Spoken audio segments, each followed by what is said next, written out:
வணக்கம். பொதிகை தொலைக்காட்சி நேயர்களே, ஹலோ உங்களுடன் என்கின்ற இந்த நிகழ்ச்சியின் மூலமாய் சந்திப்பதில் மிக்க மகிழ்ச்சி. வாரந்தோறும் நாம் நமது இந்திய அரசியல் சாசனத்தினுடைய சிறப்பு அம்சங்களை ஒன்றன் பின் ஒன்றாக அறிந்து கொண்டு வருகின்றோம். 100 கோடி நூல்கள் செய்து 100 தேய வாணர்கள் தேரும் உண்மை கொள்ள இங்கு தேடி வந்த நாளினும் மாறு கொண்டு கல்வி தேய வன்மை தீர்ந்த நாளினும் ஈறு நிற்கும் உண்மை என்றும் இறங்கி நிற்பள் வாழ்கவே என்று மகாகவி பாரதி நமது தேசம் மிக உயர்ந்த நிலையில் இருந்த பொழுதும் மிக தாழ்ந்த நிலையில் சென்ற பொழுதும் தன்னுடைய சுயத்துவத்தை இழக்காமல் அவள் வாழ்ந்தாள் என்பதைத்தான் மகாகவி பாரதி இந்த வாக்கியத்திலே காட்டியிருக்கின்றார். ஈறு நிற்கும் உண்மை என்பது எதுவென்றால் யதோ தர்ம ததோ ஜெய என்பதுதான்.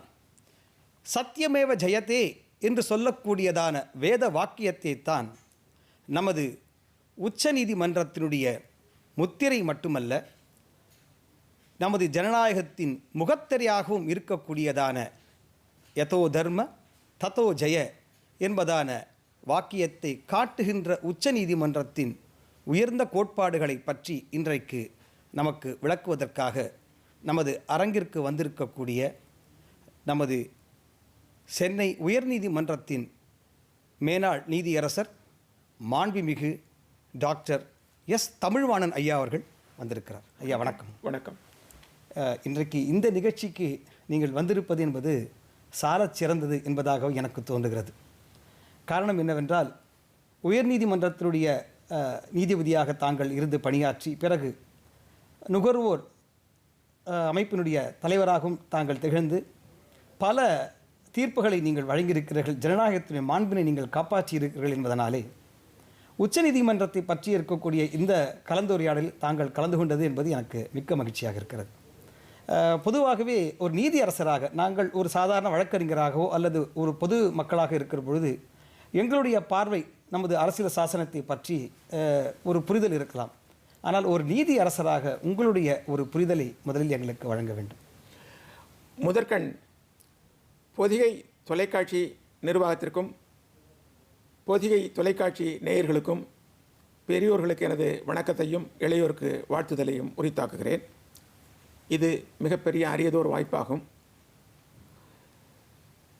திரு சதீஷ்குமார் அட்வொகேட் அவர்கள் மிக சிறப்பாக இந்த இன்றைய தலைப்பினுடைய முக்கியத்துவத்தை குறிப்பிட்டார்கள்.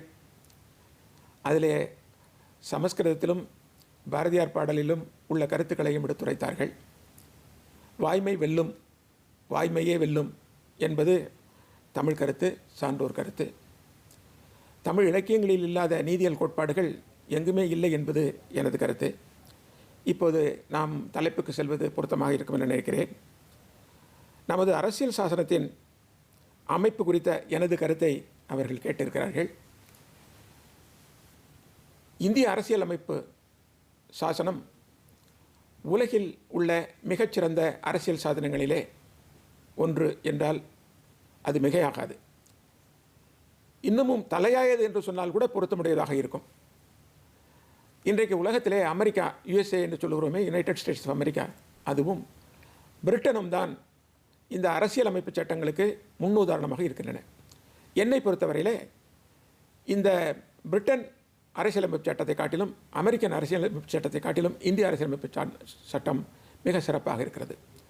சட்டங்களுக்கெல்லாம் இது சட்டமாக இருப்பதால் நாம் அரசியலமைப்பு சாசனம் என்று கூறுகிறோம். அதுவும் பொருத்தமுடையதாகத்தான் இருக்கிறது. பிரிட்டன் என்று சொன்னால் அங்கே அன்ரிட்டன் கான்ஸ்டியூஷன் என்று சொல்வார்கள், எழுதப்படாத சட்டம். எழுதப்படாத எப்படி சட்டம் இருக்க முடியும் என்றால் லா ஆஃப் பிரசிடென்ட் என்று சொல்வார்கள். முன் தீர்ப்புகளின் அடிப்படையிலே வருகின்ற சட்டம். அதற்கு குறிப்பிட்ட செக்ஷன் ஆர்டிகள் எல்லாம் கிடையாது. அந்த வழிமுறையை பின்பற்றி வருகிறோம். பிரசிடென்ட்ஸ், லா ஆஃப் பிரசிடென்ட்ஸ், முன் தீர்ப்புகள். அமெரிக்காவில் ஃபெடரல் சிஸ்டம். ஃபெடரல் சொன்னால் அது உங்களுக்கெல்லாம் தெரியும். நீதி, நிர்வாகம், அரசியல் 3 இருக்கிறது. அது பற்றி கூட அவர்கள் பிறகு கேள்வி கேட்கலாம், எனக்கு தெரியவில்லை. அதில் நீதி பரிபாலனத்தை செய்கின்ற அமைப்பு உச்ச நீதிமன்றம், உயர் நீதிமன்றங்கள், கீழ்நிலை நீதிமன்றங்கள், மாவட்ட நீதிமன்றங்கள். இதில் அமெரிக்காவிலே 3 டயர் கரெக்டாகவே இருக்கிறது. 3 அடுக்கு. சட்டம் இயற்றுவது 2 அமைப்புகள், இங்கும் அப்படி தான் இருக்குது. ஆட்சி செய்வது 2 அமைப்புகள், இங்கேயும் அப்படி தான் இந்தியாவில் இருக்குது. ஆனால் நீதிமன்றம் ஒன்றுதான் உள்ளது. அதுதான் இந்தியாவுடைய சிறப்பு.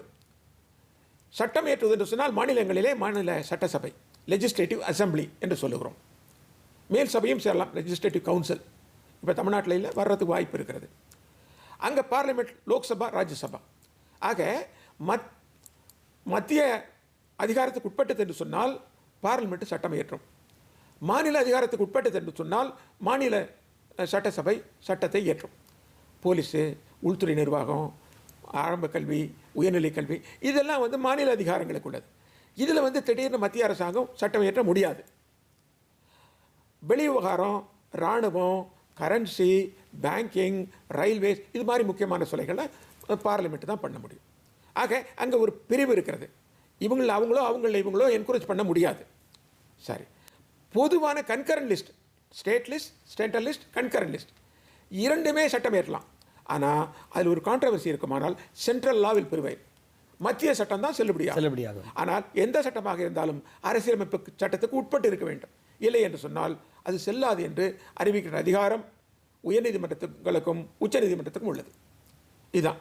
சரி, நான் இப்போது அரசியலமைப்பு சட்டம் நடைமுறைக்கு வருவதற்கு முன்னாலே, அரசியலமைப்பு சட்டம் நடைமுறை வந்தது 26 ஜனவரி 1950, அதாவது நம்ம ரிப்பப்ளிக் டே அன்னைக்கு, குடியரசு தினத்து அன்னைக்கு தான் அரசியலமைப்பு சட்டம் நடைமுறைக்கு வருது. பிரசிடென்ட் ஆஃப் இந்தியா பதவியேற்றுக் கொள்கிறார். சரி, அதற்கு முன்னாடி சுதந்திரம் பெற்றிருந்தோம். இப்போது இதில் என்னன்னு கேட்டிங்கன்னா,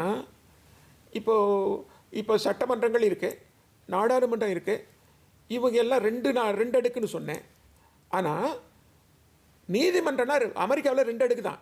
ஃபெடரல் கோர்ட்ஸினுடைய அதிகாரத்தில் உச்சநீதிமன்றம் தலையிட முடியாது. ஆனால் உச்சநீதிமன்றங்கள் சில அதிகாரங்கள் அது மட்டும் தான். இங்கே அப்படி இல்லை. ஹைகோர்ட்ஸ் வந்து அது ஃபாலோ பண்ணி தான் ஆகணும்.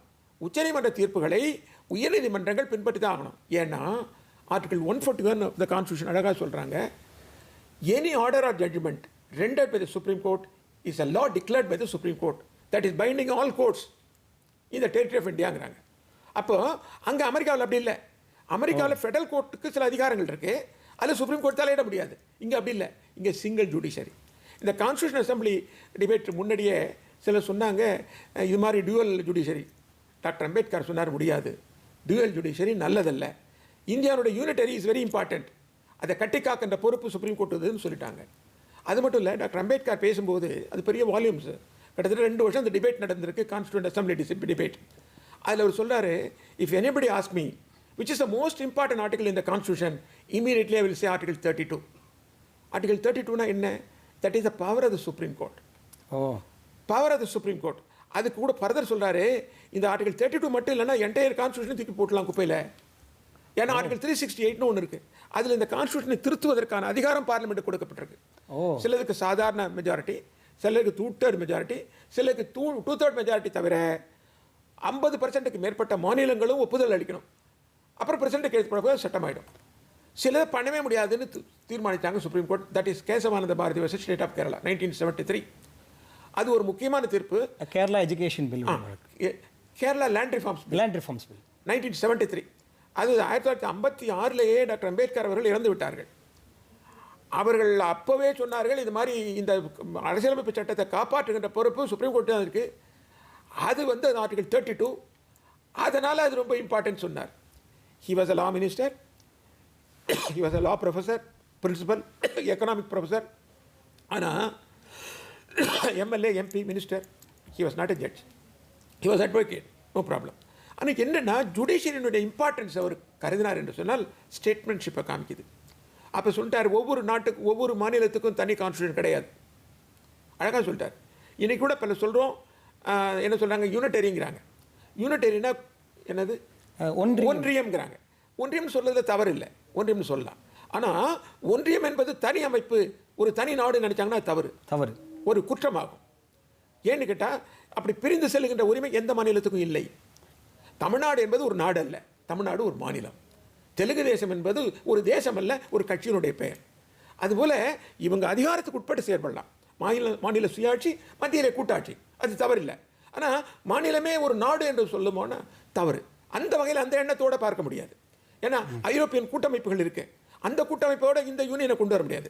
இங்கே கூட பார்த்தேன், நம்ம வழக்கறிஞரோட கூட காலையில் சொன்னேன், என்னென்னா யூனியன் ஜுடிஷியரின்னு இருக்குது இந்த புக்லேயே, கான்ஸ்டியூஷனில்.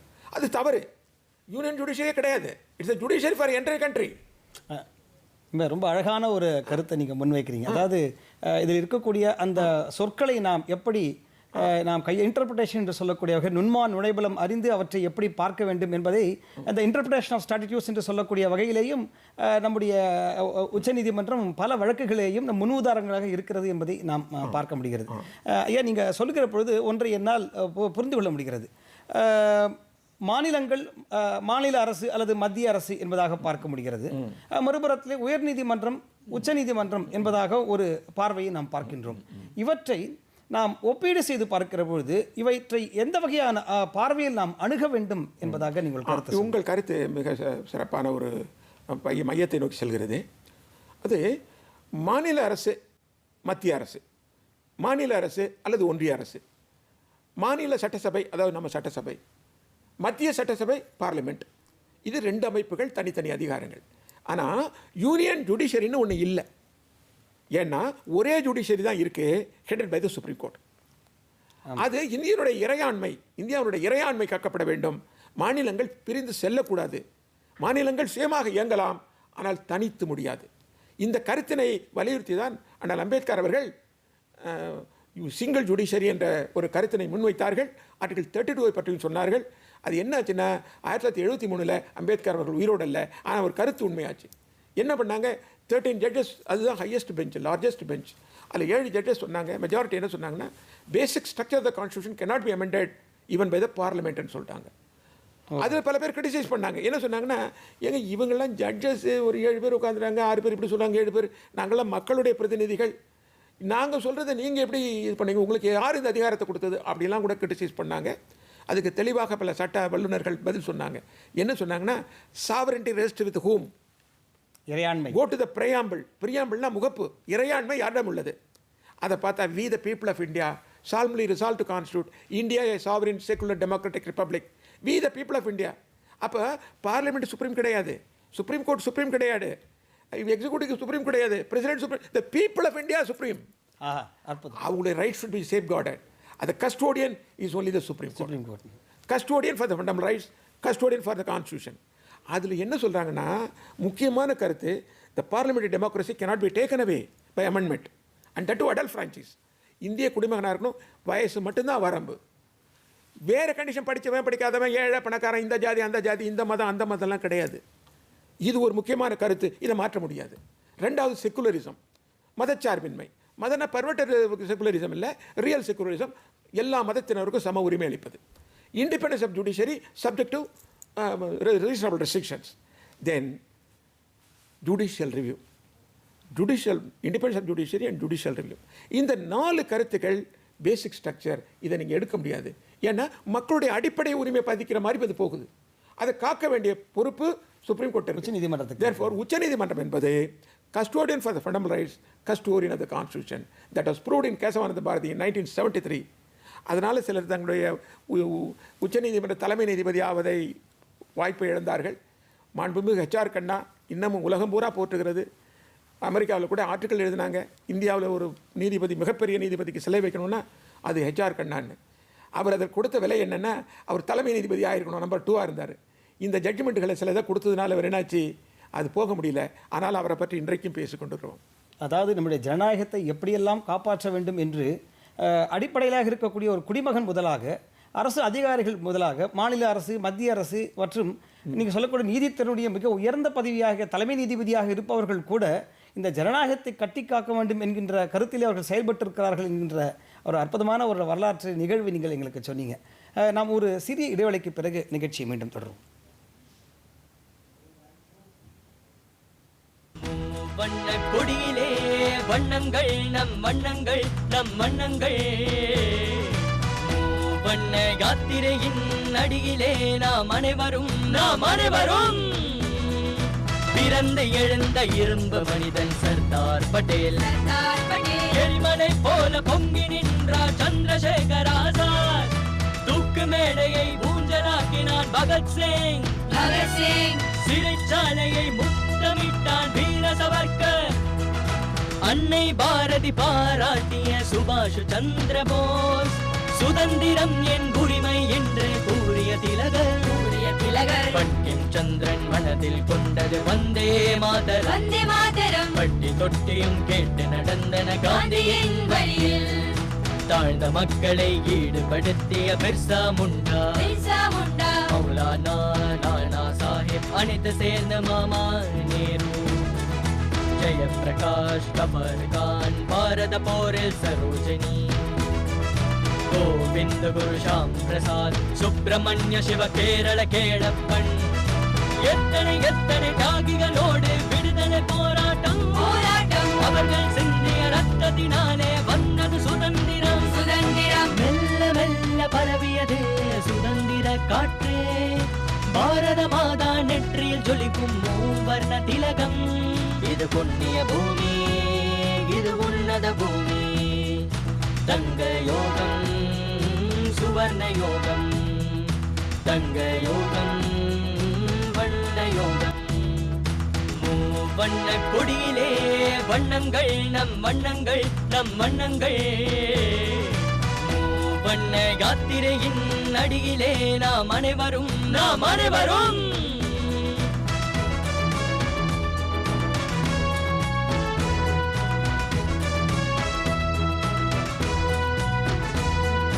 கொடியினை தூக்கி உயிரை விட்டான் திருப்பூர் குமரன். கப்பலை ஓட்டி வெள்ளையரை எதிர்த்தான் வஉசி. ராணுவத்திலே பெண்களை சேர்த்தால் லக்ஷ்மி சேகல். வீரனாகவே தூக்கிலேறினான் மருது பாண்டியன். பாடி பாடியே மக்களை ஈர்த்தார் மகாகவி பாரதி. தூக்கு மேடையை பஞ்சமெத்தை என்றான் கட்டபொம்மன். வீரபாண்டிய கட்டபொம்மன், வீரபாண்டிய கட்டபொம்மன். மக்களை சேர்த்து போராடினார் முத்துராமலிங்க தேவர். எளியவனை வலியவனாக்கினார் எங்கள் காமராஜர். இமய முதல் குமரி வரை, சௌராஷ்டிர முதல் அருணாச்சலம் வரை, அம்பேத்கர் காட்டிய வழியில் நாம் எல்லோரும் நடந்திடுவோம். நேயர்களே, நாம் தொடர்ந்து இந்த நிகழ்ச்சியில் இன்றைக்கு உச்சநீதிமன்றத்தினுடைய சிறப்பியல்புகளை நமக்காக வழங்குவதற்கு சென்னை உயர்நீதிமன்றத்தினுடைய மேலாள் நீதியரசர் அவர்கள் இன்றைக்கு நமது அரங்கிற்கு வந்திருக்கிறார்கள். இப்போதைக்கு நாம் பார்த்த இந்த பாடல் என்பது கூட அமிர்த் மஹோத்சவ் என்று நமது பாரத பிரதமராலே போற்றப்படுகின்ற தினமாக வரவிருக்கின்ற ஆகஸ்ட் 15 என்பதான நம்முடைய இந்திய சுதந்திர திருநாளை முன்னிட்டு நாம் கண்டுகளித்த இந்த அற்புதமான பாடலுக்கு பிறகு நம்முடைய நிகழ்ச்சியை தொடர்கின்றோம். ஐயா, நீங்கள் சொல்லுகிற பொழுது உச்சநீதிமன்றத்தினுடைய சிறப்பு இயல்புகளிலே இருக்கக்கூடிய உயர்நீதிமன்றங்களுக்கு எல்லாம், மாநிலத்தில் உயர்நீதிமன்றங்களுக்கு எல்லாம் ஒரு தலைமை நீதிமன்றமாக செயல்படுகிறது என்றால், உயர்நீதிமன்றங்களுக்கும் மாநில நீதிமன்றங்களுடைய இருக்கக்கூடிய சில தீர்ப்புகள் அல்லது உச்சநீதிமன்றங்கள் வழங்குகின்ற தீர்ப்புகள் என்பதை நாம் பார்க்க முடிகிறது. அந்த இவற்றுக்கும் இடையே இருக்கக்கூடியதான தொடர்பு என்பது எப்படிப்பட்ட தொடர்பாக பார்க்க முடிகிறது? ஒரு இந்திய குடிமகன் எவ்வாறு தன்னுடைய நீதியை வேண்டுமென்றால் உச்சநீதிமன்றம் வரைக்கும் செல்ல முடியும் என்றால் அதற்கான படிநிலைகள் என்ன என்பதை பற்றி கொஞ்சம் சொல்லுங்கள். இன்றைக்கு நான் சொன்னது போல உச்சநீதிமன்றம் இந்தியாவுடைய தலைமை நீதிமன்றமாக உள்ளது. அதற்கு கீழே உயர்நீதிமன்றங்கள் இருக்கின்றன. கீழே என்று சொன்னால் உயர்நீதிமன்ற நீதிபதிகளும் கான்ஸ்டிடியூஷனல் அத்தாரிட்டிஸ். அவங்க not subordinate to the supreme Court judges. அதான் உண்மை. ஆனால் they should follow the judgement of the supreme Court as per Article 141. Article 141 பிரகாரம் உச்சநீதிமன்ற தீர்ப்பு அனைத்து நீதிமன்றங்களையும் கட்டுப்படுத்தும் என்று சொல்லப்பட்டிருப்பதால் இவங்க அதை பின்பற்றியே ஆக வேண்டும். அந்த தீர்ப்புகளுக்கு மாறாக வேறு தீர்ப்புகளை கொடுக்க முடியாது அதே மாதிரி வழக்குகளில். ரைட். இப்போது கீழே வந்தீங்கன்னா உயர்நீதிமன்றத்துக்கு கீழே மாவட்ட நீதிமன்றங்கள், சார்பு நீதிமன்றங்கள், முன்சிப் கோர்ட், மேஜிஸ்ட்ரேட் கோர்ட் இருக்கின்றன. இப்போ கீழ்நிலையில் மேஜிஸ்ட்ரேட் கோர்ட் இருக்குது. அவங்களுக்கு 3 ஆண்டுகள் வரை தண்டனை வழங்கக்கூடிய குற்றங்களை இவர்கள் விசாரிக்கிறார்கள். அதே சிவில் ஜட்ஜி இருக்கும்போது டிஸ்ட்ரிக்ட் முன்சிஃபாக இருக்காங்க. இதற்கு அடுத்தபடி சொன்னால் சப்ஜட்ஜி அவங்க அசிஸ்டன்ட் செயின் ஜட்ஜ், அதே நேரத்தில் சப்ஜட்ஜாக சிவில் கேசஸை விசாரிக்கிறாங்க. இதுக்கு மேலே மாவட்ட நீதிமன்றம் அவர்களை கண்காணிக்கிறது. மாவட்ட நீதிபதி அங்கே இன்ஸ்பெக்டர்லாம் பண்ணுவார். நான் மாவட்ட நீதிபதியாக இருந்து வந்தவன். அதனால் எனக்கு ப்ராக்டிக்கலாக தெரியும். சர்ப்ரைஸ் இன்ஸ்பெக்ஷனும் போவோம், ரெகுலர் இன்ஸ்பெக்ஷனும் போவோம். ரெக்கார்ட்ஸ் ரெஜிஸ்டர்லாம் வச்சுருக்காங்களா, முறையாக தீர்ப்பு வழங்கியிருக்காங்களா, குறிப்பிட்ட தேதியில் அது இது பண்ணிருக்காங்களா, அதில் ரிஜிஸ்டர்லாம் என்ட்ரு ஆகிருக்கா, இதெல்லாம் நாங்கள் வெரிஃபை பண்ணுவோம். இது என்னென்னா அதே மாதிரி உயர்நீதிமன்றம் கீழமை நீதிமன்றங்களை வருஷத்துக்கு ஒரு முறை இன்ஸ்பெக்ட் பண்ணுவாங்க. அவங்களுக்கு மெமோ அனுப்பி இது ஏன் பண்ணல, அது ஏன் பண்ணலன்னு கேட்பாங்க. எவ்வளோ அதை மாதிரி ஹைகோர்ட்டை சுப்ரீம் கோர்ட் கேட்க முடியாது. ஆக நிர்வாக நிலையிலே சுப்ரீம் கோர்ட்டுக்கு ஹைகோர்ட் சபார்டினேட் அல்ல. ஆனால் உச்சநீதிமன்ற தீர்ப்புகளை இவங்க பின்பற்றி ஆக வேண்டும், வயலேட் பண்ண முடியாது. அந்த வகையிலே ஒரு சுப்ரீம் கோர்ட்டினுடைய கண்ட்ரோல் ஆளுமை இருக்கிறது. ஆமாம். அப்போ ஒரு உரிமையியல் நீதிமன்றம், அதாவது சிவில் கேசஸ் என்று வருகிற பொழுது அதனுடைய படிநிலைகள். சிவில் கேஸஸ் எடுத்துக்கிட்டிங்கன்னா, சிவில் கேஸில் பெக்குனரி ஜூரிஸ்டிக்ஷன், டெரிட்டோரியல் ஜூரிஸ்டிக்ஷன் பேர். டெரிட்டோரியல்னா பெக்குனரின்னு வச்சுக்குமே. இப்போ அதிகார வரம்பு 1 lakh வரல முன்சிப் விசாரிக்கலாம்னா எந்த முன்சிப்புன்னு கேள்வி வருது. அப்போ எந்த இடம் காஸ் ஆஃப் ஆக்ஷன் ஏற்பட்டது, வழக்கு மூலம் அந்த வழக்குக்கான சம்பவம் எங்கே ஏற்பட்டது, அதற்குரிய முன்சிப் கோர்ட் எங்கே, அங்கே தான் போட முடியும். இல்லை அது வந்து இப்போ ஒரு 10 லட்சத்துக்குரியது அப்படின்னா 10 லட்சத்துக்கு உள்ள ஜூரிஸ்டிக்ஷன் பெக்குனரி ஜூரிஸ்டிக்ஷன் எங்கே, இப்போ 3 லட்சம்னு வச்சுக்கோம், டிஸ்ட்ரிக்ட் கோர்ட்டில் போகணும். எந்த டிஸ்ட்ரிக்ட் கோர்ட், அந்த அதிகாரத்துக்கு வரம்பு கோர்ட்டு. சாரி, இதில் முன்சிப் கோர்ட்லேருந்து டிஸ்ட்ரிக்ட் கோர்ட்டுக்கு அப்பீல் வரும், டிஸ்ட்ரிக்ட் கோர்ட்லேருந்து ஹை கோர்ட்டுக்கு அப்பீல் வரும். அது செகண்ட் அப்பீல் பேர். அதுக்கு சப்ஸ்டான்ஷியல் கொஸ்டின் ஆஃப் லா இருந்தால் தான் அட்மிட் பண்ணுவாங்க, இல்லைன்னா அட்மிட் பண்ண மாட்டாங்க. சிபிசி செக்ஷன் 100 பிரகாரம் சப்ஸ்டான்ஷியல் கொஸ்டினா சட்டபூர்வமான ஒரு கேள்வி எழுப்பப்பட்டிருக்கணும், சும்மா எதை எடுத்தாலும் கொண்டு வர முடியாது. அது மாதிரி உச்ச நீதிமன்றத்தில்னா அங்கே இவங்களே பர்மிட் பண்ணியிருந்தால் ஹைகோர்ட்டு அப்பீல் போகலான்னு பிரச்சனை இல்லை. அப்படி இல்லைன்னா ஸ்பெஷல் லீவ் பெட்டிஷன் அவங்க என்ன பண்ணணும், அவங்க வந்து ஸ்பெஷல் லீவ் பெட்டிஷன் போட்டு அதில் உச்சநீதிமன்றம் அனுமதி அளித்தால் தான் அவங்க இது பண்ண முடியும். ஸ்பெஷல் லீவில் substantial question of law, substantial question of லான்னா இப்போ எதை எடுத்தாலும் கேட்க முடியாது. சப்போஸ் சட்டம் இப்படி இருக்குது, கருத்து இப்படி இருக்குது, அப்போ ஒரு பிளைண்டிஃப்னு வச்சுங்க, அவர் தான் வழக்கு போடுறவர், வழக்கு போட்டவர் இவர் வாங்கினார், 2 பணம் கொடுக்கல அப்படின்னு சொல்கிறார். இவர் பணம் வாங்கினதெல்லாம் உண்மை தான், ஆனால் வந்து நான் கொடுத்துட்டேங்கிறார். அவங்க ஒரு கொஸ்டின் என்ன ரைஸ் பண்ணுறாங்க, பணம் கொடுத்தது உண்மையா அப்படின்னு, கொடுத்ததே ப்ரூவ் பண்ணலன்னு முடிவு பண்ணால் இதை இவங்க சப்ஸ்டான்ஷியல் கொஸ்டின் எடுத்துகிட்டு போகலாம். எதிர்த்தரப்பே ஒத்துக்குது, அதை ஒரு இஷ்யூவாக ஃப்ரேம் பண்ணி வழக்கு போட்டவருக்கு எதிராக தீர்மானிச்சிருப்பது சரியா சட்டப்படி அப்படி இப்படி ஒவ்வொன்றிலையும் ஒரு சட்ட வினாவை எழுப்பினாதான் அதுவும் substantial question of law SLP admit ஆகும், ஸ்பெஷல் லீவ் பெட்டிஷன். ஆக யார் எடுத்தாலும் திடீர்னு சுப்ரீம் கோர்ட் போக முடியாது. அப்போ ஒரிஜினல் ஜூரிஸ்டிக்ஷன் உண்டு சுப்ரீம் கோர்ட்டுக்கு, ஆர்டிகல் 131. அந்த ஒரிஜினல் ஜூரிஸ்டிக்ஷன் என்னன்னு கேட்டால், இப்போது மத்திய அரசுக்கும் மாநில அரசுக்கும் ஒரு சட்ட பிரச்சனையில் ஏற்படுது, இவங்க எங்கே அதிகாரங்கிறாங்க அவங்க அதிகாரங்கிறாங்க, அப்போ டைரெக்டாக சுப்ரீம் கோர்ட்டில் போட முடியும். அல்லது மத்திய அரசுக்கும் ஒன்றுக்கு மேற்பட்ட மாநில அரசுகளுக்கும் அப்போ பண்ண முடியும். அப்படி ஒன்றுக்கு மேற்பட்ட மாநில அரசுகளுக்குள்ள பிரச்சனைகள். அப்போ இப்போது தமிழ்நாடும் கர்நாடகான்னா தமிழ்நாடுல உள்ள மெட்ராஸ் ஹைகோர்ட்டோ கர்நாடகாவில் உள்ள ஹைகோர்ட்டோ தீர்மானிக்க முடியாது. ஏன்னா 2 மாநிலங்களிலும் தனித்தனி உயர்நீதிமன்றங்கள் இருக்கின்றன. அப்போ இது சுப்ரீம் கோர்ட் தான் விசாரிக்கும். அந்த மாதிரி அதோட பிரசிடென்ட்ஸ் ரெஃபரன்ஸ் ஒன்று இருக்குது. அதில் பிரசிடென்ட்ஸுக்கு சில நேரத்தில் வந்து சந்தேகம் ஏற்படுகின்ற போது அது ஒரு 1999 ஒரு பாப்புலர் இது கூட இது பண்ணாங்க, இந்த கலிஜியம் இது சம்மந்தமாக, அது எப்படி ஜட்ஜஸ் ட்ரான்ஸ்ஃபர் சம்மந்தமாக, அது 9 ஜட்ஜஸ் கூட விசாரித்து ஒரு பாப்புலர் ஜட்ஜ்மெண்ட் இருப்பாங்க. இன்றைக்கி கூட அது செல்லுபடி ஆகக்கூடியது. நம்ம தமிழ்நாட்டை சேர்ந்த ஒரு ஜட்ஜி தான் அதில் மெஜாரிட்டி ஜட்ஜ்மெண்ட்டை டெலிவர் பண்ணாங்க. அதுதான் ஜஸ்டிஸ் மரியாதைக்குரிய ஜஸ்டிஸ் ரத்தினவேல் பாண்டியன். ஆமாம். அதில் என்ன நான் சொல்ல வரேன்னா, அப்போ உச்சநீதிமன்றத்தில் எந்த வழக்கு எடுத்துகிட்டு போக முடியாது, கீழே இருந்து தான் போக முடியும். அதில் சப்ஸ்டான்ஷியல் கொஸ்டின் ஆஃப் லா இருந்தால் தான் முடியும். அதில் ஐயா நீங்கள் சொல்கிறதுல வந்து பார்த்தீங்கன்னா, அதாவது இது வந்து நீங்கள் அப்பலேட் ஜூரிஸ்டிக்ஷன் என்று சொல்லக்கூடிய மேல்முறையீட்டு மனுவாக செல்லுகிற பொழுது நீங்கள் சொல்ல உயர் நீதிமன்றத்திலிருந்து சப்ஸ்டான்ஷியல் கொஸ்டின் ஆஃப் லா அது என்பது சட்டபூர்வமான கேள்வி எழுப்பப்படுமேயானால் அது மேல்முறையீடாக செல்கிறது. அது ஒரு வழியாக உச்சநீதிமன்றத்துக்கு செல்ல முடிகிறது. நேரடியாக உச்சநீதிமன்றத்திலேயே வழக்குகளை தாக்கல் செய்வது என்பது மாநிலங்களுக்கு இடையே இருக்கக்கூடிய பிரச்சனைகளாக இருந்தால், அல்லது மத்திய அரசோடு மாநில அரசுகளுக்கு இடையே இருக்கக்கூடிய முரண்பாடாக இருந்தால், அவற்றை நாம் ஒரிஜினல் ஜூரிஸ்டிக்ஷன் என்று சொல்லக்கூடிய முதலேற்பு மனுவாக நாம் அதை தாக்கல் செய்ய முடியும். இதுக்கு ஏதாவது விதிவிலக்குகள் ஏதாவது இருக்கா? இதுக்கு சுப்ரீம் கோர்ட் அதான் ஸ்பெஷல் லீவ் நம்ம சொல்கிறோம். சுப்ரீம் கோர்ட் இதில் இருக்குன்னு நினச்சாங்கன்னா அவங்க பண்ணலாம். சுப்ரீம் கோர்ட்டில் இப்போ ஒரு அட்வொகேட்டு ஆர்கியூ பண்ணிட்டார். இங்கேயே பல வழக்குகள் சமீபத்தில் நடந்த வழக்குகள் நான் பார்த்தேன். அதில் வந்து என்னென்னாக்கா இவங்க டிஸ்மிஸ் பண்ணிடுறாங்க, அது சம்மந்தமாக ஒரு சுப்ரீம் கோர்ட் சீனியர் லாயர் கூட என்கிட்ட கன்சல்ட் பண்ணார். அது இட்ஸ் கான்ஃபிடென்ஷியல், அது அந்த மேட்ரு தான் நம்ம போகிறோமே தவிர அந்த கேஸுக்குள்ளே போகல. அதில் என்னென்னா ஒரு சப்ஸ்டான்ஷியல் கொஸ்டின் ஆஃப் லா அதில் இன்வால்வ் ஆகிருக்கு. இருந்தாலும் அப்படிலாம் இல்லை, நீங்கள் டிஸ்மிஸ் பண்ணிட்டாங்கன்னு வச்சு ஒரு ஸ்டேட்டில் ஒரு ஹைகோர்ட்டில் அவர் அங்கே கன்வின்ஸ் பண்ணால் லீவ் கொடுக்கலாம். ஆமாம், அப்படி இல்லை ஒரு நேஷனல் இஷ்யூ, அப்போ சுப்ரீம் கோர்ட்டில் டைரெக்டாக போட முடியும். இப்போ ஃபார் எக்ஸாம்பிள் வந்து இப்போ இன்ட்ரெஸ்ட் ஆஃப் த நேஷன் இப்போ போடணும். அதே மாதிரி ட்ரான்ஸ்ஃபர் பவரும் இருக்குது சுப்ரீம் கோர்ட்டுக்கு. இப்போ முன்னே என்ன பண்ணாங்க, ஜட்ஜஸ் அப்பாயின்மெண்ட் கமிஷன்னு ஒரு கமிஷனை ஏற்படுத்தினாங்க. அது ஹைகோர்ட் சுப்ரீம் கோர்ட் ஜட்ஜஸ்லாம் அந்த கமிஷன் தான் ரெக்கமெண்ட் பண்ணோம், இந்த கலேஜியம் கிடையாது அப்படிங்கிற மாதிரி. இதை எது ஒவ்வொரு ஸ்டேட்லேயும் போட்டாங்க. எங்கிட்ட கூட மதுரை பெஞ்சில் ஒரு ரிட்டு பெண்டிங்கில் இருந்தது. அது பெண்டிங்கில் இருக்கும்போதே சுப்ரீம் கோர்ட்டு கிட்ட யாரோ ஃபைல் பண்ணிட்டாங்க ஒரிஜினலில் ஒரு சைடில். இவங்க எல்லாருக்கும் வந்து நோட்டீஸ் அனுப்பி நீங்கள் யாரும் டிசைட் பண்ண வேணால் எல்லாத்தையும் ஒட்டுமொத்தமாக இங்கே அனுப்பிடுங்கன்ட்டாங்க. ஏன்னா ஆளுக்கு ஒன்று டிசைட் பண்ண முடியாதுல்ல. அப்போ அது ஒரிஜினல் ஜூரிஸ்டிக்ஷன் தான். சுப்ரீம் கோர்ட் அதனுடைய இம்பார்ட்டன்ஸை கருதி, ஏன்னா high court supreme Court judges appointment சம்மந்தமாக ஒரு கான்ஸ்டியூஷன் அமெண்ட்மெண்ட் கொண்டு வந்திருக்காங்க. அது செல்லாது அப்படின்னு சேலஞ்ச் பண்ணுறாங்க ஒவ்வொரு ஹைகோர்ட்லேயும். இப்போ சுப்ரீம் கோர்ட்டே எல்லாத்தையும் ரீகால் பண்ணி அவங்களே டிசைட் பண்ணாங்க. அப்போது அதாவது சொல்ல மாதிரி இந்த மேல்முறையீடாக வருகிற போதும் உச்சநீதிமன்றம் இருக்கிறது.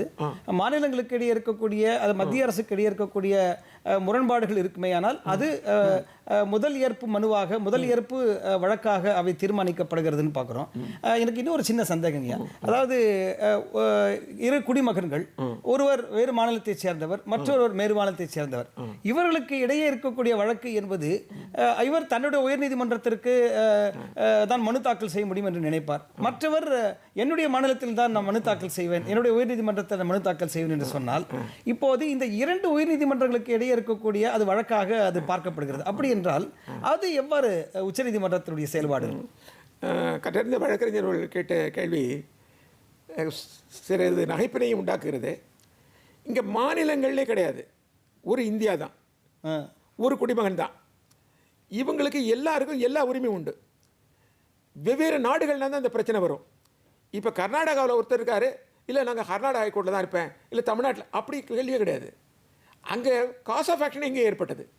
சட்டத்தின் அந்த வழக்கு மூலம் வழக்குக்கான ஒரு செயல் ஏற்பட்டிருக்கு, வழக்கு போட வேண்டிய ஒரு செயல், ஒரு சூழ்நிலை. அது எந்த இதில் ஏற்படுது அவ்வளோதான். இப்போ கர்நாடகாவில் இருக்க டிஃபெண்டன்ட்டு இவங்க ப்ரோ நோட்டு இங்கே எழுதினாங்க சென்னையில். எழுதின பிறகு இவருக்கு பணத்தை திருப்பி விட மாட்டேங்கிறார், எங்கே கேஸ் போடுறது அப்படின்னா வழக்கு மூலம் சென்னையில் ஏற்பட்டது. அப்போ சென்னை தான். அங்கே எழுதினாங்க பெங்களூரில், அங்கே தான். இது வந்து இந்தியா ஒரு நாடுங்கனால கர்நாடகா ஹைகோர்ட்டு ஒரு நாடும் தமிழ்நாடு மெட்ராஸ் ஹைகோர்ட்டு ஒரு நாடும் அல்ல, இது ரெண்டும் ஒரே நாடு தான். இல்லை எனக்கு கேள்வி என்ன, எனக்கு ஒரு புரிதல் என்னன்னா, இந்த இரண்டு நீதிமன்றங்களிலும் அவரவர்கள் தங்களுடைய நீதிமன்றங்களுக்கு உயர் நீதிமன்றங்களுக்கான ஜூரிஸ்டிக்ஷன் இருக்கிறது என்பதாக நினைக்கிற பொழுது இவற்றில் ஏதேனும் மாறுபட்ட கருத்து வறுமையானால் அப்பொழுது உச்சநீதிமன்றத்தை அணுக முடியுமா? நிச்சயமாக. அது இதில் என்ன பண்ணலான்னா, சப்போஸ் இந்த வழக்கை வந்து இந்த வழக்கு மூலத்தை தீர்மானிப்பதற்கு வெவ்வேறு கூறுபாடுகள் இருக்குது. முதல்ல அந்த டிஃபெண்டன்ட் எதிர்தரப்பாளர் எங்கே ஒரு ரெசிடென்ஸ் இருக்கோ அங்கே போடலாம். சாரி, அங்கே வழக்கு மூலமே நான் சொன்ன மாதிரி அந்த சம்பவம், சப்போஸ் இன்சூரன்ஸ் ஒரு ஆக்சிடென்ட் நடக்குது, அங்கே வழக்கு மூலம் ஏற்படுது. இல்லை இன்சூரன்ஸ் பாலிசி இதில் கர்நாடகாவில் எடுத்துருக்காங்க, இல்லை வேறு ராஜஸ்தானில் எடுத்துருக்காங்க, அப்போ அங்கேயும் போட முடியும். அப்போ அங்கே ஒன்று போட்டாங்க, இங்கே வேறு ஒன்று போட்டாங்கன்னு வச்சுக்கோம், அது சம்மந்தமாக. அப்போ என்ன பண்ணுறதுன்னா, இவங்க வந்து அங்கேயே ஒரு பெட்டிஷனை போட்டு சொல்லலாம், இல்லை உண்மையான ஜூரிஸ்டிக்ஷன் இங்கே தான் இருக்குது அப்படின்னு. நான் ஒரு சின்ன ஒரு இதை கூட சொல்லலாம்னு நினைக்கிறேன். ஒரு ரிவிஷன் அங்கே ஒரு 4-5 சீனியர் அட்வொகேட்ஸ் அப்பியர் ஆனாங்க. எல்லாமே ரொம்ப learned advocates of the Madras High Court, including Mister R Krishnamurthy and Mister R Gandhi and நம்ம வெவ்வேறு அட்வொகேட் ஃபார்மர் அட்வொகேட்ஸ் நிறைய பேர் அப்பியர் ஆனாங்க. ஏன்னா அவ்வளோ இம்பார்ட்டண்ட். என்ன பண்ணுறாங்க, இந்த திருநெல்வேலி டயசிஸ் நிறைய ஸ்கூல்ஸ் காலேஜஸ் நடத்துகிறாங்க. அவங்க எலெக்ஷனில் ஒரு குரூப் வந்துட்டாங்க. இவங்க எதிர் குரூப்புக்காரங்க இவங்க வரக்கூடாதுன்னு சொல்லிட்டு இவங்க மேலே ஒரு கேஸ் போடுறாங்க, சூட்டை போடுறாங்க. சூட்டில் இன்டர் மேட்டர் கிடைக்கல. அப்புறம் உடனே என்ன பண்ணுறாங்க, மயிலாப்பூர் பிஷப்பை பார்ட்டியாக சேர்த்து சிட்டிசன் கோர்ட்டில் போட்டாங்க. ஏன்னா இந்த 4th டிஃபெண்டன்ட்டு இங்கே மெட்ராஸில் இருக்கார் சென்னையில், அதனால் ஜூரிஸ்டிக்ஷன் இருக்குது அப்படின்னு போட்டாங்க. இது இவங்க டூத் அண்ட் நெயில் ஆர்கியூ பண்ணுறாங்க. ஆர்டிகல் 227 வருதுங்க, superintending power of the High Court ஏன் முன்னாடி வருது. அதில் என்ன பண்ணுறாங்க, இதில் வந்து முன்னாடி ஆர்கியூ பண்ணது எடுத்த உடனே இவங்க வரக்கூடாது, கீழே போயிட்டு தான் வரணும். எப்படி இவங்க இம்ப்ளீட் பண்ணாங்க, ரிவிஷன்னாக்கா அது அப்பீல் இருக்குது, அப்பீல் ப்ரொவிஷன் இல்லைன்னா ஒரு ரிவிஷனில் போகணும் எப்படி அப்படிங்கிற மாதிரி வர்றாங்க. அதுக்கு அந்த senior council, I don't want to mention is name, அது தட் ஒன்ட் பி ப்ராப்பர். இதனால தான் ஆர்டிகல் 227 இருக்குது. ஏன்னா கம்ப்ளீட் அப்யூஸ், இந்த மயிலாப்பூர் பிஷப்பே பார்ட்டியை சேர்க்கல அங்கே. ஏன்னா அவர் சும்மா நாமினல் தான். அந்த அட்மினிஸ்ட்ரேஷன் எல்லாமே திருநெல்வேலி டயஸ் தான். அவங்க தான் பண்ணணும். இவங்க தேவையில்லாமல் இவரை சேர்த்து இந்த மாதிரி ஒரு ஆர்டர் வாங்கிட்டாங்க. இப்போ நான் போய் என்ன வந்து இம்ப்ளீட் பண்ணிட்டாங்க வர வேண்டிய அவசியமே இல்லை. when there is abuse of process of law and court, I have every right to defend my right. The only available remedy is Article 227 of the Constitution. நான் அதை அக்செப்ட் பண்ணி ஐ பாஸ்ட் அன் ஆர்டர். ஏன்னா real cos of action அங்கே தான் வருது. Artificial cos of ஆக்ஷனை create பண்ண முடியாது. இல்லை அற்புதமான அப்படி இது அப்புறம் எடுத்து சுப்ரீம் கோர்ட் போனாங்க, ஏன் தீர்ப்பையே உறுதி பண்ணிட்டாங்க. அதாவது நான் எதுக்கு சொல்ல வரேன்னா, இதில் வந்துட்டு அப்போ காஸ் ஆஃப் ஆக்ஷன் இது இவங்க அப்போ உச்சநீதிமன்றத்துக்கு போவாங்க பாதிக்கப்பட்ட நபர்கள். ட்ரான்ஸ்ஃபர் ஓபிங்கிற மாதிரி. ஆமாம், இல்லை ட்ரான்ஸ்ஃபர் ஓபி இல்லை, சுப்ரீம் கோர்ட்டுக்கு இதுதான். சுப்ரீம் கோர்ட் என்ன சொல்லலாம், இந்த High Court is having the jurisdiction சொல்லலாம். ஏன்னா அது மெயின் காஸ் ஆஃப் ஆக்ஷன். வேறு காஸ் ஆஃப் ஆக்ஷன் இருந்தாலும் what is the main cause of action அங்கே தான் போடணும். இந்தந்த காரணங்களால் cause of action main cause of action அந்த ஹைகோர்ட் ஜூரிஸ்டிக்ஷன் தான் வருது அப்படின்னு சொல்லலாம். இல்லைனா ரெண்டு பேருக்கும் வந்து ஒரு பாப்புலர் பர்சன் வச்சுங்க, ஒரு முக்கியமான பவர்ஃபுல் சோர்ஸ் அங்கேயும் வேறு ஒரு மாநிலத்தோட இது பண்ணலாம், ட்ரான்ஸ்ஃபர் பண்ணலாம். அந்த அதிகாரமும் உச்சநீதிமன்றத்துக்கு உண்டு. ஐயா, இப்போ நடுவில் பார்த்தீங்கன்னா நீங்கள் கூட நுகர்வோருடைய தமிழ்நாடு நுகர்வோருடைய ஆணைய தலைவராக நீங்கள் இருந்திருக்கீங்க. இப்போ இது போன்ற ஆணையங்கள் வழங்குகின்ற தீர்ப்புகள் பார்க்குறோம். இந்த தீர்ப்பினுடைய மேலதிகாரம் அல்லது அதற்கு மேல் இருக்கக்கூடியதான அதிகாரத்தினுடைய உச்சநீதிமன்றத்துடைய பங்கு இது ஒரு நல்ல கேள்வி. அது இதில் என்னென்னா ஆர்டிகல் 141 சொன்னேன். ஆர்டிகல் 141னா the order or judgement rendered by the Supreme Court is the law declared by the Supreme Court that is binding on all courts in the territory of Indiaன்ட்டாங்க. ஆனால் ஒரு ஸ்டெப் அந்தாண்ட போய் ஆர்டிகல் 144ல் என்ன சொல்கிறாங்க, all civil and judicial அத்தாரிட்டிஸ்ன்ட்டாங்க. அப்படின்னா எல்லாருமே அங்கே court மட்டும்தான், இங்கே ட்ரிபியூனல் எல்லாமே சுப்ரீம் கோர்ட்டினுடைய இதை வந்து வெடிட்டு கேட்டு தான் ஆகணும். இப்போ கன்சியூமர் கமிஷனை பற்றி சொன்னாங்க. இப்போ உள்ள ஆக்ட் பிரகாரம் 1 கோடி வரையில் இப்போ டிஸ்ட்ரிக்ட் ஃபோரம்ங்கிறத டிஸ்ட்ரிக்ட் கமிஷன் ஆகிட்டாங்க. ஆமாம், ஸ்டேட் கமிஷன் ஆசிட்டிஸ் இருக்குது, அப்புறம் நேஷனல் கமிஷன் இருக்குது. டிஸ்ட்ரிக்ட் கமிஷன் எல்லாத்துலேயுமே ஒரு சர்விங் டிஸ்ட்ரிக்ட் ஜட்ஜ் அல்லது ரிட்டையர்ட் டிஸ்ட்ரிக்ட் ஜட்ஜ் பிரசிடெண்ட்டாக இருக்காங்க. ஸ்டேட்டில் serving high court judge or retired high court judge சேர்மனாக இருக்காங்க. சேர்மனா பிரசிடெண்ட் தான் அந்த நோமினேட். அங்கே வந்து ஒரு retired serving or retired normally retired judges தான் இருக்காங்க. இங்கே சீஃப் ஜஸ்டிஸ் இருந்தவங்க சுப்ரீம் கோர்ட் போய் honourable justice R K. Agarwal is the president of the national commission. இங்கே my brother learned justice Subbaiah is the president at president இருக்காங்க ஸ்டேட்டுக்கு. அது இங்கே என்னென்னா, இங்கே ஸ்டேட்டுக்கு அப் டு 10 crores வரலையும் அதிகார வரம்பு இருக்குது. 10 crores வரையில். அதுக்கப்புறம் நேஷனல் தான் போடணும். அப்போ கமிஷன், அப்புறம் சுப்ரீம் கோர்ட் தான். அப்போ நேஷனல் தீர்ப்பாயத்திலிருந்து நேரடியாக நம்ம உச்சநீதிமன்றத்துக்கு. இப்போது ஆர்டிகல் 226 இது போட முடியாது. ஏன்னா ஆர்டிகல் 226 ரெட் ஜூரிஸ்டிக்ஷன். ஹைகோர்ட்டில் ஏன் போட முடியாதுன்னா, வேறு எந்த ரெமடியும் இல்லைன்னா தான். when there is no efficacious alternative remedy, you can invoke this article 226. இதுக்கு மேலே அப்பீல் இருக்குது, அப்பீல் மேலே அப்பீல் இருக்குது, அப்பீல் மேலே சுப்ரீம் கோர்ட் இருக்குது. வேறு இது question of no alternative efficacious ரெமடின்னு சொல்ல ஒன்றும் எங்களுக்கு ரெமடி ஒன்றும் இல்லை, பரிகாரம் இல்லைன்னு சொல்ல முடியாது. ஒன்று. அடுத்தது 227 போட முடியும்னா அது முடியாது. ஏன்னா அது சபார்டினேட் கோர்ட், சபார்டினேட் ட்ரிபியூனல் தான். அதுவும் சுப்ரீம் கோர்ட் கிளாரிஃபை பண்ணிடுது. இப்போ கன்சியூமர் கோர்ட்னா அவங்க ஒரு தவறாக ஒரு ஆர்டர் போட்டாங்கன்னு நினச்சாங்கன்னா ஸ்டேட் கமிஷன், அப்புறம் நேஷனல் கமிஷன், அப்புறம் சுப்ரீம் கோர்ட் தான். ஏன்னா த commission is not subordinate to the high court. அது ஒரு தீர்ப்பாயங்கள் தனியாக. ஆனாலும் இது எல்லாமே சுப்ரீம் கோர்ட்டுடைய கண்ட்ரோலில் வந்துடுது. இப்போ எந்த ஒரு judicial or quasi judicial whatever it be, it is under the control of the supreme Court. அப்போ சுப்ரீம் கோர்ட்டு உச்சநிலையிலே பிடிச்சி வச்சுருக்கு எல்லாத்தையுமே. ஆக யாரையுமே சட்டம் மீறி நடந்துக்க முடியாது. Therefore, the guardian of fundamental rights, guardian of the constitution is only the Supreme Court, as per Indian constitution. அது மற்ற நாடுகளில் இல்லை. ரொம்ப ஒரு சிறப்பான அமெரிக்கன் கான்ஸ்டியூஷன் கூட நான் சொன்னேன், ஃபெடரல் கோர்ட் ஏதாவது தப்பாக பண்ணால் கூட சுப்ரீம் கோர்ட் ஒன்றும் பண்ண முடியாது. இங்கே பார்லிமெண்ட், பிரிட்டிஷ் பார்லிமெண்ட் ஒரு தப்பாக ஒரு லா போட்டு man is woman, woman is man போட்டால் கூட it cannot be challenge before any court in England. But India it is not so, because writ jurisdiction is available even under Article 227 to the High Court, 226 and 32 to the Supreme Court. Therefore, every act is judicially verified by the Supreme Court. Therefore, the power of the Supreme Court is more here. ரொம்ப அற்புதமான, அதாவது உச்சநீதிமன்றம் தன்னுடைய உயர்நீதிமன்றங்களுக்கு மேலான மேல்முறையீடாக வருகிற பொழுதும் தன்னுடைய அதிகாரத்தை ஜனநாயகத்தை காப்பாற்றுவதிலே பங்கு செய்கிறது என்பதை பார்க்க முடிகிறது. அது தவிர மாநிலங்களுக்கு இடையே இருக்கக்கூடிய அல்லது மத்திய அரசு மாநில அரசுக்கு இடையே இருக்கக்கூடியதான வழக்குகள் ஏதேனும் முரண்பாடுகள் உள்ளமையானால் அதையும் அது பார்க்கிறது.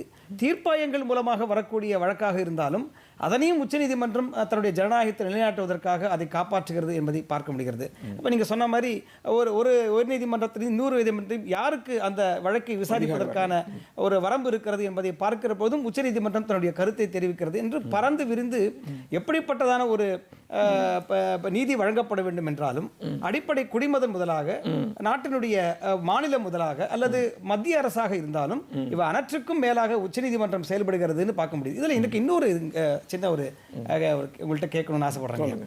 அதாவது இது போன்ற முறையீடுகள் என்பது ஒரு புறம் இருக்க, பல தருணங்களில் பார்க்கிறோம் உச்சநீதிமன்றம் தன்னுடைய கருத்தை குடியரசுத் தலைவராக அல்லது உப குடியரசுத் தலைவராக இருந்தாலும் அல்லது பாராளுமன்றமாக இருந்தாலும் பிரதமராக இருந்தால் கூட அவர்களுக்கெல்லாம் அறிவுரை வழங்கக்கூடிய ஒரு செயல்பாட்டையும் செய்கிறது என்பதை பல ஊடகங்களே செய்திகளில் எல்லாம் பார்க்க முடிகிறது. அதனுடைய பங்கு என்பது என்னன்னு? இது மேண்டேட்ரி, டைரக்டரி, அட்வைசரி அப்படின்னு 3 பதங்களை வச்சுருக்காங்க ஆங்கிலத்தில். தமிழும் அதுக்கு இணையான பதங்கள் தமிழிலும் உள்ளது. அது என்னென்னா, அட்வைசரிக்கும் போது ஆலோசனை தான், அதை ஏற்பதும் ஏற்காததும் வந்து அந்த அரசனுடைய இதை பொறுத்தது. ஃபார் எக்ஸாம்பிள் எங்கிட்ட கூட இந்த மாதிரி பல வழக்குகள் வந்திருக்கு. அதில் ஒரு வழக்கில் வந்து பார்த்திங்கன்னா அது சம்மந்தமாக கூட 5 ஜட்ஜ்மெண்ட்டு, நான் மட்டும் டிசெண்டிங். அதில் என்னென்னா, அது என்ன போட்டாங்க, ஒரு ஜிஓ போடுறாங்க. அந்த ஜிஓவில் என்ன சொல்கிறாங்க, தமிழ்நாடு போலீஸ் ஜிஓவில் அக்யூட்டல் ஆனவங்க ஹானரபிள் அக்யூட்டல்னால் எலிஜிபிள், டிஸ்சார்ஜ்னா நாட் எலிஜிபிள்ட்டாங்க. சிஆர்பிசியில் டிஸ்சார்ஜ்னா when there is no prima facie case the person should be acquitted, I mean discharged. If there is prima facie case, the document should be furnished under section 207 CRPC free of cost to the accused, and on a particular day உன் மேலே இதெல்லாம் charges இருக்குது, நீ என்ன சொல்கிறேன்னு கேட்கணும். அவன் குற்றத்தை ஒத்துக்கிட்டானா இன்னும் லைப்படி யாராவது தூண்டுதலை சொல்கிறியா, ஏதாவது பணம் தரன்றாங்களா, மிரட்டுறாங்களா, கேட்டு உண்மையிலேயே ஒத்துக்கிட்டா தான் தண்டனை கொடுக்க முடியும். இல்லை நான் ஒத்துக்கலைன்னு சொன்னால் ட்ரையலுக்கு போட்டு அப்புறம் தான் வந்து ப்ரூவ் ஆகலைன்னா அக்யூட்டல். அப்போ அவனே எலிஜிபிள்னா இவங்க எலிஜிபிள் இல்லைன்னு எப்படி சொல்ல முடியும்? இப்படி ஒரு ஜிஓ போட்டாங்க. இன்னொன்று சின்ன குற்றம் அப்படின்னா போலீஸ் செலக்ஷனால முடியாத. இது வந்து according to me it is against article 14. Therefore நான் ஸ்டக் டவுன் பண்ணுன்ட்டேன். அதுதான் என்னுடைய ஆர்டர். இதில் ஒரு பாப்புலர் ஜட்ஜி, சுப்ரீம் கோர்ட் ஜட்ஜ் பரிபூர்ணம், எல்லாரும் தெரியும், நல்ல ஜட்ஜி, அவர் ஒரு ஜட்ஜ்மெண்ட் கொடுத்துருக்காரு. அதில் என்ன சொல்கிறாருன்னா, இது வந்து பெரிய குற்றங்கள் சின்ன குற்றங்கள்லாம் இருக்குது, மர்டரையும் அட்டம் டு கமிட் மர்டரையும் 376 ரேப் கேஸையும் ஆர்டினரி சும்மா ரோட்டை கிராஸ் பண்ண வயலேஷனையும் ஒன்றாக்க முடியாது. இளைஞர்கள் ஏதாவது தப்பு தண்டா பண்ணுவாங்க, அதெல்லாம் மன்னிச்சு விடணும், இதை கவர்மெண்ட் தான் இதுக்கு தக்கவாறு பண்ணணும் அப்படின்னு ஒரு அட்வைஸ் கொடுத்துருக்காரு. அதை அவங்க பின்பற்றவே இல்லை. நிறைய இதில் வெவ்வேறு இது சொல்கிறாங்க. இப்போ யூனிஃபார்ம் சிவில் கோடுங்கிறாங்க, அப்புறம் ஆல் இண்டியா ஜுடிஷியல் சர்வீஸ், எது எல்லாமே இதில் அட்வைசரி. ஆனால் டைரக்ஷன் என்ன தான் அவங்க ஃபாலோ பண்ண வேண்டிய ஒரு கட்டாய சூழ்நிலை, இல்லைன்னா கண்டெம்ட் போடுவாங்க இல்லையா. ஆனால் அட்வைசரினா ஒருத்தரை கவலைப்பட மாட்டாங்க, அந்த மாதிரி ஒரு சூழ்நிலை. ஆனால் இப்போ சில அரசாங்கம் எல்லாரையும் எப்படி சொல்ல முடியாது, இல்லை இது மாதிரி அட்வைஸ் பண்ணியிருக்கு, இதை நம்ம என்ன பண்ணலான்னு அவங்க அதை முடிவெடுக்க வேண்டியது அந்த அரசு. பல தருணங்களை பார்த்தீங்கன்னா குடியரசுத் தலைவர் தன்னுடைய சிறப்பு குறிப்புகளை எல்லாம் உச்சநீதிமன்றத்துடைய தலைமை நீதிபதிக்கு அனுப்பி அவருடைய கருத்தை கேட்ட பிறகு சில முடிவுகளை எடுத்திருக்கிறார்கள் என்கிற வரலாற்று பின்னணியை கூட நாம் நிறைய இருக்கு, பல தருணங்களை பார்த்துருக்கோம். அந்த அளவிற்கு உச்சநீதிமன்றம் தன்னுடைய செயல்பாட்டினை தேவைப்படுகிற பொழுது பாராளுமன்றத்திற்கும் குடியரசுத் தலைவருக்கும் துணை குடியரசுத் தலைவருக்கும் நாட்டினுடைய ஜனநாயகத்தினுடைய அடிப்படை மாண்பிற்கு ஏதேனும் குறைபாடு வருமேயானால் அல்லது நம்முடைய அரசியல் சாசனத்திற்கு ஏதேனும் சிறு தடை இருக்குமேயானால் அவற்றையெல்லாம் நீக்கி அதை நிலைநாட்ட வேண்டும் என்கின்ற கருத்திலே உச்சநீதிமன்றம் எப்பொழுதும் தன்னுடைய செயல்பாட்டில் இருந்து பின்வாங்கியது இல்லை என்பதை பார்க்க முடிகிற போது நமக்கு வந்து உச்சநீதிமன்றத்தினுடைய அந்த உயர்ந்த மாண்பை நாம் ஆச்சரியமாக பார்க்க வேண்டியிருக்கிறது. எனக்கு இன்னொரு சிறு சந்தேகம், அதாவது பலர் சிறு சிறு தடைகளோ அல்லது அவர்களுக்கு அறிவுரை என்றால் உச்சநீதிமன்றம் வழங்குகிறது என்றால் தான் வழங்கிய தீர்ப்பு என்பதிலேயே ஏதேனும் தனக்கு ஒரு மாற்று கருத்து இருக்குமே, ஆனால் அதை உச்சநீதிமன்றம் எவ்வாறு? இதில் ஒரு இன்ட்ரெஸ்டிங் கேஸு, இங்கே justice M Srinivasan very respectable judge, அவர் ஒரு தீர்ப்பு வழங்கினார். அது அந்த கேஸு டீட்டெயில்ஸ் எனக்கு இப்போ மறந்து போச்சு கொஞ்சம். அது முன்னே ஒரு தீர்ப்பு வழங்கிட்டார், பிறகு அதை மாற்றி வேற ஒரு தீர்ப்பு வேற ஒரு வழக்கில் வழங்குறார். அப்போ துணிஞ்சு சொல்கிறாரு, நான் முன்ன எடுத்த முடிவு தவறு. அந்த கட்ஸ் அண்ட் கரேஜ் அவருக்கு இருந்திருக்கு. நான் முன்னே அந்தந்த சூழ்நிலையை இது மாதிரி பண்ணேன், ஆனால் இன்றைக்கு பார்க்கின்ற போது அது வந்து சரியில்லை, அதனால இப்படி பண்ணுறேன், அந்த மாதிரி பவர் அவருக்கு உண்டு. இதை வந்து இன்னொரு பெஞ்சுக்கு ரெஃபர் பண்ண வேண்டாம். சுப்ரீம் கோர்ட் கூட என்ன பண்ணலாம், சியமோட்டோ லார்ஜர் பெஞ்சு தான் பண்ண முடியும், அது சிமிலர் பெஞ்ச் பண்ண முடியாது. அது ரிவ்யூங்கிற ரிவ்யூ, அது அப்பீல், ரிவிஷன், ரிவ்யூனா மறுபரிசீலனை. இப்போ இந்த இதில் கூட சொன்னாங்க, இந்த தணிக்கை குழு control and audit general of India அவங்களையும் இதையும் ஒரு கம்பேர் பண்ணி கூட கொஞ்ச நேரத்து மீது பேசிகிட்டு இருக்கும்போது கற்றறிந்த வழக்கறிஞர்கள் குறிப்பிட்டார்கள். அதில் என்னென்னா, control and audit general enjoying the status that of a judge of the supreme court. Supreme court ஜட்ஜுக்கு என்ன சேலரியோ அதே தான். அவர் எப்படி பை வாரண்ட் பிரசிடென்ட் அப்பாயின்ட் பண்ணுறாரோ அதே மாதிரி தான். அவருடைய salary cannot be reduced, he cannot be arrested and prosecuted during the tenure of his office. எல்லா ப்ரொடெக்ஷனும் as that of the Supreme Court. ஆனால் even then that cannot be compared with the Supreme Court. ஏன்னா இந்த contempt paper supreme கோர்ட்டுக்கு இருக்குது, high கோர்ட்டுக்கு இருக்குது. அது அங்கே இல்லை. ஒன்று, இன்டர்பிரிட்டேஷன் அவங்க பண்ண முடியாது, இன்டர்பிரிட்டேஷன் பண்ணக்கூடாது. ரெண்டாவது, அவங்க வந்து இது என்னென்னா, அவங்க அறிக்கையை ஏன்னா இண்டிபெண்ட்டாக தாக்கல் பண்ணணும், யாருடைய இதில் இன்டர்ஃபரன்ஸ் இல்லாமல், கவர்மெண்டோட இன்டர்ஃபரன்ஸ் இல்லாமல். அதுக்காக that immunity is provided to that highest office. அதில் வந்து என்னென்னா, அப்போ வந்து சுப்ரீம் கோர்ட்டுக்கும் போது இந்த லா இப்படி தான், இது அப்படி தான், இதை தான் செய்யணும், அதுதான் செய்யணும்னு ஒரு டைரக்ஷன் கொடுக்க முடியுது. அப்போ கண்ட்ரோலர் ஆடிட் ஜெனரல் அவங்க ரிப்போர்ட் என்ன பண்ணலாம், பிரசிடெண்ட்டுக்கு அனுப்பணும். President will direct to place it before the parliament. அதுதான். அப்போ உங்களுக்கு தெரியும், அந்த 3 விங்கில் அது வராது. அந்த விங் வந்து ஒரு ஃபங்க்ஷன் வந்து எக்ஸிக்யூட்டிவ் ஃபங்க்ஷன். அது பார்த்திங்கன்னா டைம் ஆச்சு, அதனால் சுருக்கமாக சொல்லிடுறேன். அது எந்த கேள்வி கூட இவங்க கொஞ்சம் நேரத்துக்கு நாங்கள் டிஸ்கஸ் பண்ணிட்டு சும்மா அப்போது ஞாபகத்துக்கு வந்தது. ஒரு ஜனநாயகம் என்று சொன்னால் எக்ஸிக்யூட்டிவ், லெஜிஸ்லேச்சர் அண்ட் ஜுடிஷியரின்னு சொல்வார்கள். அது அரசாங்கம். அந்த அரசாங்கம் எப்படி செயல்படணுங்கிறதுக்கு சட்ட வழிமுறைகளை காட்டுகின்ற சட்டமன்றங்கள், அதாவது parliament R state legislature and judiciary, நீதித்துறை. இது 3 பில்லர்ஸ் ஆஃப் டெமோக்ரஸி. இது 3 சுயமாக இயங்கணும். இது நான் சுப்பீரியர், நீ சுப்பீரியர்னு போக முடியாது இல்லை. அப்போ சுப்ரீம் கோர்ட் சுப்பீரியர்னா இல்லை. அப்போ என்னென்னா, they are the custodian of the constitution.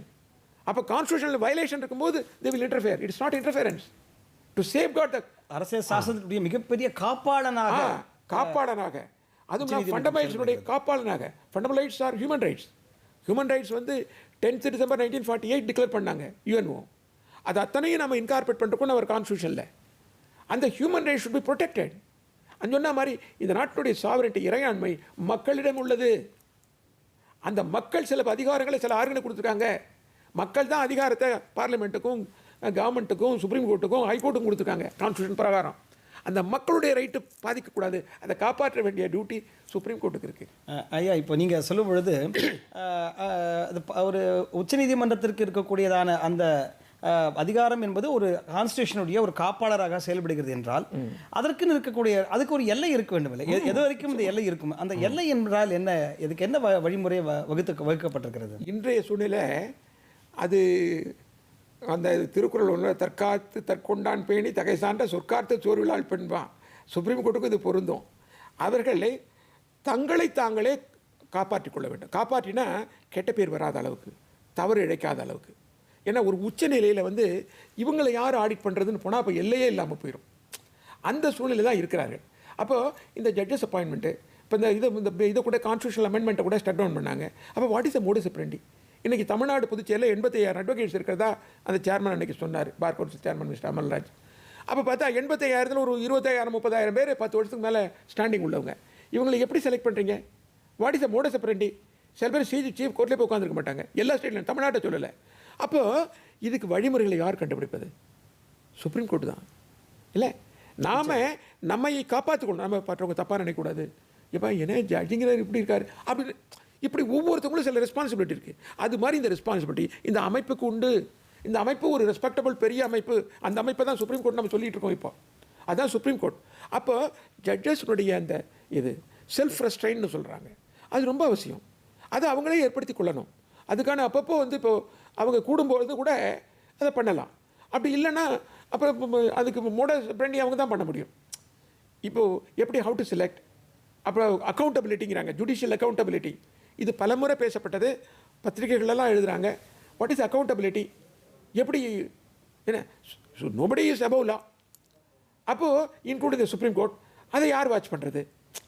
அப்போ அவங்களே அதுக்கு ஒரு அமைப்புகளை ஏற்படுத்தும். இல்லை, ரொம்ப அழகாக, அதாவது நீங்கள் சொல்கிறதுலேருந்து என்னுடைய புரிதல் எப்படி என்றால், உச்சநீதிமன்றமானது அரசியல் சாசனத்தினுடைய காப்பாளராக செயல்படுகிற பொழுது நாட்டினுடைய பறந்து விரிந்திருக்கக்கூடிய இந்த எல்லைகளே வாழக்கூடிய மக்களுடைய அடிப்படை உரிமைகளை, அதாவது ஃபண்டமெண்டல் ரைட்ஸ் என்று சொல்லக்கூடிய அடிப்படை உரிமைகளை பாதுகாக்கும் விதமாக செயல்பட்டு நாட்டினுடைய இறையாண்மையை பாதுகாக்கக்கூடிய வகையில் அது செயல்படுகிறது என்பதுதான் உச்சநீதிமன்றத்தினுடைய பங்காக அரசியல் சாசனம் வழங்கியிருக்கிறது என்கின்ற கருத்தை நீங்கள் சொல்லுங்கள். அப்போ எனக்கு இன்னொரு இது, இப்போ அயல் நாடுகளிலே வாழக்கூடியவர்கள் இருக்கிறார்கள், இந்தியாவிலே வாழக்கூடியவர்கள் இருக்கிறார்கள். இவர்களுக்கு இடையே இருக்கக்கூடிய ஒரு முரண்பாடு அல்லது வழக்கு வறுமையானால் அப்பொழுது உச்சநீதிமன்றத்தினுடைய பங்கு என்பது எப்படிப்பட்டதாக பார்க்கப்படுகிறது?